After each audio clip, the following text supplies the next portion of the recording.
ABC 7 News at 6. On your side.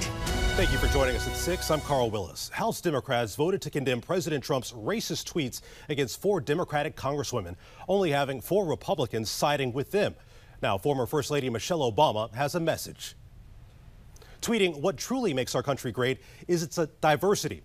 I've seen that beauty in so many ways over the years, whether we are born here or seek refuge here. There's a place for us all. We must remember it's not only my America or your America, it's our America." This only goes to show what I'm saying about Iran. Trouble, nothing but trouble. Tensions escalating with Iran as President Trump reacts to the seizure of 2 British ships by the Iranian military. Iran has already released 1 tanker from their custody, but nearly 2 weeks ago, Britain detained an Iranian tanker off the coast of Europe. The ongoing showdown is causing jitters as fear of any misstep on either side could lead to war. The UK's Foreign Secretary Jeremy Hunt says they're going to look at diplomatic ways to resolve the situation quickly. A former drug kingpin, El Chapo, was sentenced to life in prison for 30 years, but the 62-year-old, whose real name is Joaquin Guzman, has a legendary record for escaping maximum security prisons. Will America's only Supermax prison be able to handle him? CNN's Brian Todd has the latest. The Florence Supermax houses notorious terrorists like the Boston Marathon bomber and the Unabomber, and no one's ever escaped. Former prison officials say El Chapo will be in a 7 by 12-foot cell at least 23 hours a day. But experts say this is an inmate who could likely test this airtight facility like no other. At Mexico.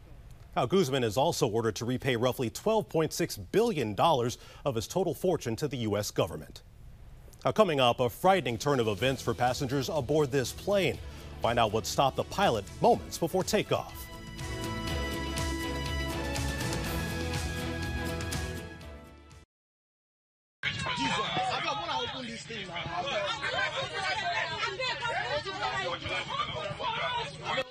Shocking cell phone video from frightened passengers of a man climbing onto the wing of a plane just before takeoff at a Lagos City airport in Nigeria. He was then immediately arrested. According to the aircraft company, Asman Air, the pilot spotted the man approaching the jet on the runway, then immediately shut off the engine as the man continued to wander around the plane. Everyone on board the plane had to exit for another round of security checks. And many U.S. cities, including D.C., are getting slammed with extreme heat index temperatures into the weekend. Heat exhaustion and fatigue are just some of the dangers of this triple-digit weather. Britt Conway tracking this for us tonight. Intense heat with deadly consequences. From New Mexico to New England, nearly 200 million people are sweating it out. Disgustingly hot. I'm melting. I'm getting too old for this heat. As a potentially record-breaking heat wave grips much of the country this weekend.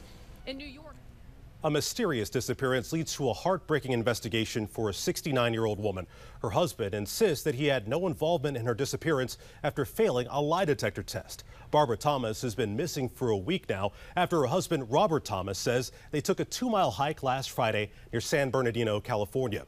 That's when Robert says he stopped to take a picture while Barbara walked ahead toward their camper. Robert says that he believes she was picked up by a stranger while crossing the road.